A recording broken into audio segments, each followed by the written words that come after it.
Alith Anar, the Shadow King. There are many stories of elven heroes of the Nagarathi from the time of the Sundering, of brave and valiant warriors, of remarkable deeds, and of battles against the darkest foes. The most popular tales concern Alith Anar, the Shadow King.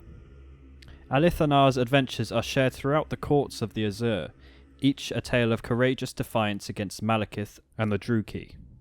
The tales of the Shadow King that stem from the years following the destruction of Anlek are, by now, undoubtedly a blend of fable and reality.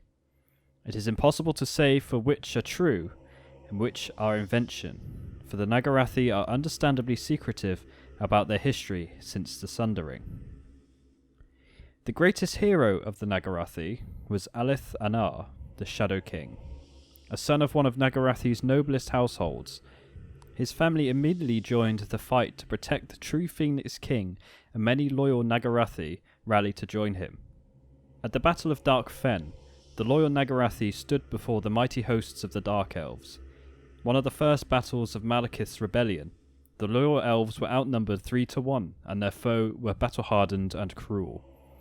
Eolthlir, Alith Anar's father, was an expert tactician, and the archer and spear regiments who fought for him outmaneuvered the Dark Elves for long hours.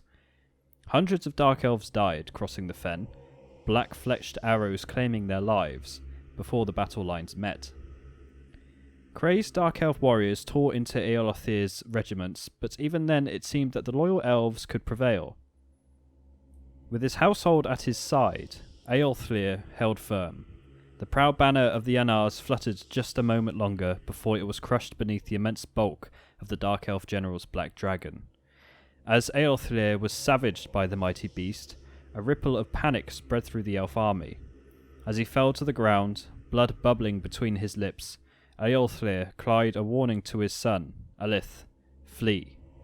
Few of Alith Anar's folk survived that battle, and they were harried through the fens and marshes for long weeks, until the Dark Elves grew tired of the search. When at last they came out from hiding, Alith Anar and his companions found their ancestral home a ruin, and scores of the elderly and innocent lying dead. There he learned that his grandfather, Eolaran, had been taken to the dungeons of Anlek. He was never seen again. Alith Anar and his warriors swore terrible oaths of vengeance that day. They launched brutal ambushes on the armies of Malekith, butchering messengers, destroying supply chains, and disrupting the flow of reinforcements. They joined many of the mightiest battles of the age, and it is said that Calador the Conqueror thanked Alith Anar in person following the second battle of the Illyrian Plains. There the Dark Elf army boasted scores of Reaper bolt throwers, and the carnage they wrought upon the High Elves was terrible. As the Witch King's army advanced, however, the Reapers fell silent, one after another. Alith Anar and his loyal warriors emerging from hiding to overrun their crews. The fighting was brief and one-sided, the Shadow Warriors leaving the delicate war machines in ruins. When the Witch King and his mother, Marathi, fled Ulthuan into the west, the remaining few nobles of Nagarathi turned to Alith Anar to lead them. In the shattered groves beneath the Dragon Pass, they swore a pact of obedience to Alith Anar. The land had been ruined, flooded by the madness of the Sundering, and the reputation was in tatters. The elves of other lands now viewed them as tainted, pariahs barely better than the Dark Elves they had fought against so courageously.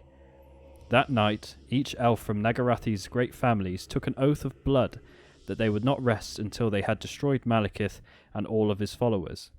They became the Shadow Warriors, and Alith Anar was their lord, the Shadow King. In the wake of the Sundering, there were many Dark Elves still hiding in Ulthuan, and the Shadow Warriors busied themselves rooting out these remnants of evil. This was a task that Alith Anar and his warriors undertook with a vengeance, and soon there was a few of the Dark Elf Reavers who did not know and fear his name. Each time his warriors slaughtered a Dark Elf encampment, his notoriety grew. None were ever spared. Those that survived the fighting and were foolish enough to surrender or flee were captured and then massacred as a sign of the Shadow King's passing. After the Battle of Griffin Pass, Alith Anar captured 700 Dark Elves and had them nailed high upon the white cliffs overlooking the narrow valley, where they hung until they died, and then their corpses hung for years afterwards, until their flesh rotted and their bones tumbled into piles beside the road. Such is the dark power of the place that these bones can be seen to this day, together with the red marks left by Alith Anar's iron nails upon the cliffs. Later, Alith Anar led his followers against the newly raised fortresses of Nagaroth. In the bleak lands of the northern New World, the Shadow Warriors became a serious thorn in the Witch King's side, harassing his ships, ambushing his warriors, and plundering his convoys. There was nothing the Shadow Warriors would not dare. It was said that Alith Anar once danced in disguise with Morathi at the court of the Witch King before stealing the Stone of Midnight from her treasury. He then outwitted the witch elves sent to hunt him down, tricking them into drinking poison mixed with blood before escaping into the wilderness. As to the final fate of Alith Anar, none can say. His heirs have ruled the wandering folk of Nagarathi ever since, though none have taken the title of Shadow King, which remains his alone. They are the Alith Anar, the sons of Anar, and even the Phoenix King has never knowingly met nor spoken to them.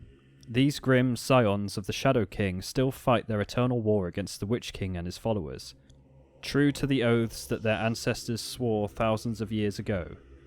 Around the campfires of the Shadow Warriors, the true sons and daughters of Nagarathi still speak of Alith Anar as a living warrior, an elf of the shadows, a mortal spirit of vengeance, bound to walk the earth until the Witch King is laid to rest.